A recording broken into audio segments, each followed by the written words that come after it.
Assalamualaikum warahmatullahi wabarakatuh. Hai salih-salihah, apa kabarnya hari ini? Alhamdulillah bertemu kembali di pembelajaran tematik dengan tema yang masih sama, yaitu tema 7, kepemimpinan.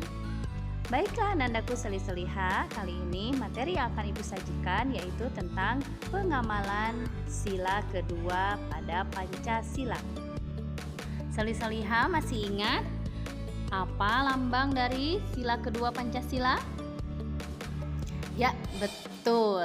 Gambar rantai. Dengan bunyi kemanusiaan yang adil dan beradab.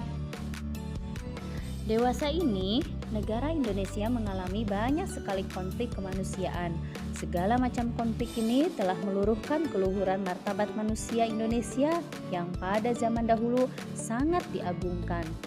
Sebenarnya hal ini tidak perlu terjadi jika kita mau saling menghargai, mau tenggang rasa, dan dapat menjalankan nilai-nilai Pancasila. Salih-salihah, berikut adalah nilai-nilai yang terkandung dalam sila kedua Pancasila, yaitu kemanusiaan yang adil dan beradab. Yang ke-1, mengakui dan memperlakukan manusia sesuai dengan harkat dan martabatnya sebagai makhluk Tuhan yang Maha Esa. Yang kedua, mengakui persamaan derajat, persamaan hak, serta kewajiban setiap manusia tanpa membeda-bedakan suku, keturunan, agama, kepercayaan, jenis kelamin, kedudukan sosial, serta warna kulit. Yang ketiga adalah mengembangkan sikap saling mencintai sesama manusia. Keempat, yaitu mengembangkan sikap saling tenggang rasa dan tepa salira. Kelima, yaitu mengembangkan sikap tidak semena-mena terhadap orang lain. Yang keenam, menjunjung tinggi nilai-nilai kemanusiaan. Ketujuh, gemar melakukan kegiatan kemanusiaan seperti memberi donasi kepada korban bencana banjir, gempa, letusan gunung, atau misalnya pergi ke suatu tempat yang terkena musibah lalu kita memberikan bantuan di sana. Selanjutnya yang kedelapan yaitu berani membela kebenaran dan keadilan. Selanjutnya yang terakhir, yang kesembilan yaitu mengembangkan sikap saling menghormati dan bekerja sama dengan bangsa lain. Nah, salih-salihah, dalam sila kedua ini, masyarakat diharapkan dapat memberikan perlakuan yang adil terhadap diri sendiri, sesama, serta alam sekitar dan Tuhan. Manusia sebagai makhluk beradab atau berbudaya memiliki daya cipta, rasa, karsa, serta keyakinan yang menjadi modal dalam bermasyarakat dan bernegara. Orang yang adil akan mengetahui fungsi dan peranannya di dalam masyarakat. Orang yang demikian tidak akan memperlakukan orang lain dengan semena-mena. Ia akan lebih bijaksana dalam menyikapi setiap masalah. Jadi, kemanusiaan yang adil dan beradab adalah suatu kesadaran akan hakikat manusia sebagai pribadi yang membutuhkan pribadi lain. Dengan demikian, pribadi tersebut berlaku bijaksana terhadap dirinya dan sesama, serta selalu digerakkan oleh nilai-nilai luhur budaya bangsa Indonesia. Nah, yang selanjutnya salih-salihah, Ibu akan mengajak salih-salihah untuk membahas tentang peran Indonesia dalam kerjasama di bidang sosial ASEAN. Salih-salihah, ternyata pemimpin yang baik itu adalah pemimpin yang memperhatikan permasalahan yang ada di tengah masyarakatnya. Permasalahan di masyarakat itu diantaranya meliputi masalah kependudukan, kemiskinan, ketenaga kerjaan, dan kesejahteraan masyarakat. Itulah 4 masalah sosial utama yang ada di masyarakat. Selanjutnya, masyarakat ASEAN tergabung dalam komunitas sosial.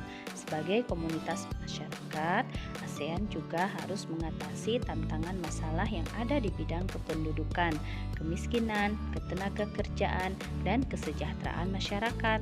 Oleh karena itu, Indonesia ikut berperan aktif dalam kerjasama masyarakat ASEAN di bidang sosial melalui beberapa upaya.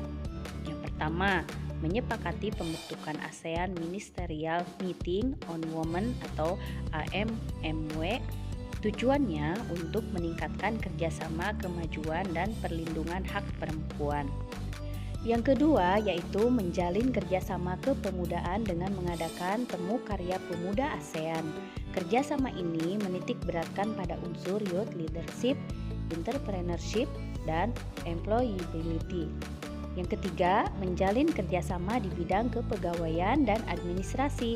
Kerjasama ini sebagai upaya memperbaiki efisiensi dan efektivitas manajemen publik.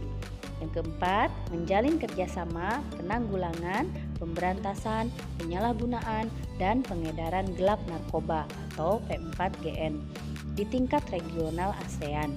Kerjasama ini diarahkan untuk mewujudkan kawasan ASEAN bebas narkoba. Yang selanjutnya, yang kelima yaitu menjalin kerjasama di bidang pembangunan sosial. Kerjasama ini menekankan pada kesejahteraan golongan berpenghasilan rendah dan penduduk pedesaan melalui perluasan kesempatan kerja produktif dengan pembayaran yang wajar. Kemudian yang keenam, menyalurkan bantuan kepada masyarakat ASEAN, terutama kaum pemuda dan perempuan, atas peran aktifnya dalam pembangunan. Selanjutnya yang terakhir, yang ketujuh yaitu melakukan intensifikasi dan perluasan kerjasama dalam menangani masalah perkembangan penduduk di ASEAN. Oke salih-saliha, jadi itulah peran aktif negara kita Indonesia dalam kerjasama masyarakat ASEAN di bidang sosial melalui beberapa upaya berikut. Sudah dipahami ya? Kita beranjak ke materi berikutnya. Yuk, silahkan disimak kembali. Saatnya kita fokus pada pembelajaran SBDP. Materi yang Ibu sajikan kali ini adalah tentang tarian berpasangan. Berikut adalah 10 contoh dari tari kreasi berpasangan. Yang pertama ada tari payung. Tari payung berasal dari Sumatera Barat yang serupa dengan tari serampang 12. Seperti namanya, tari payung menggunakan properti atau alat pendukung yaitu payung. Seperti tari serampang 12. Tari payung ini mengisahkan sepasang bujang yang saling mencari jodohnya. Yang kedua yaitu tari serampang 12. Tari serampang 12 berasal dari Melayu, Deli, yaitu Provinsi Sumatera Utara. Tari serampang 12 ini menceritakan tentang sepasang bujang yang menjalin cinta dalam menemukan jodohnya. Yang selanjutnya adalah tari legong. Tari legong merupakan tari kreasi berpasangan yang berasal dari Bali. Tari legong ini dimainkan oleh sepasang perempuan. Jadi bukan laki-laki dan perempuan ya, melainkan dua perempuan dalam tarian tersebut. Selanjutnya yang keempat yaitu tari janger. Tari janger merupakan contoh dari tari kreasi baru berpasangan yang lain. Tari janger ini juga berasal dari Pulau Bali. Walaupun tari janger ini dimainkan oleh 10 orang, namun mereka tetap berpasang-pasangan dalam melakukan gerakan. Karena itu, tari janger ini termasuk contoh dari kreasi tari berpasangan. Yang selanjutnya yang kelima yaitu tari ketuk tilu. Tari ketuk tilu berasal dari Jawa Barat.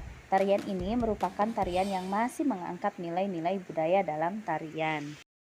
Yang keenam ada tari Bambangan Cakil. Tari Bambangan Cakil ini berasal dari Jawa Tengah yang dimainkan oleh dua orang pria yang berperan sebagai Arjuna dan Buto Cakil. Tarian ini menceritakan Arjuna melawan Buto Cakil yang merupakan raksasa. Yang ketujuh yaitu tari Srikandi Cakil. Ini diperankan oleh perempuan dan pria yang berperan sebagai Srikandi saat menghajar Cakil. Yang kedelapan ada tari Pemburu Kijang. Tari Pemburu Kijang ini berasal dari daerah Jawa Tengah. Seperti namanya, tari Pemburu Kijang menceritakan dua orang pria yang sedang memburu seekor kijang. Kemudian ada lagi tari Umar Maya Umar Madi. Tari Umar Maya Umar Madi ini berasal dari daerah Yogyakarta yang terinspirasi dari kisah Fulan dan Mulan dari kisah agama Islam. Tarian ini menceritakan sepasang kekasih yang sedang mencari jodohnya. Kemudian yang terakhir ada tarian Yasin. Tari Yasim yang berasal dari Papua ini menceritakan kedua orang bujang yang sedang mencari cinta sejatinya. Demikian anandaku untuk materi tematik kali ini. Mudah-mudahan semua yang Ibu sampaikan bisa dipahami oleh soleh-solihah. Selamat mengerjakan tugasnya dan semoga bermanfaat dunia dan akhiratnya. Tetap semangat dan bahagia.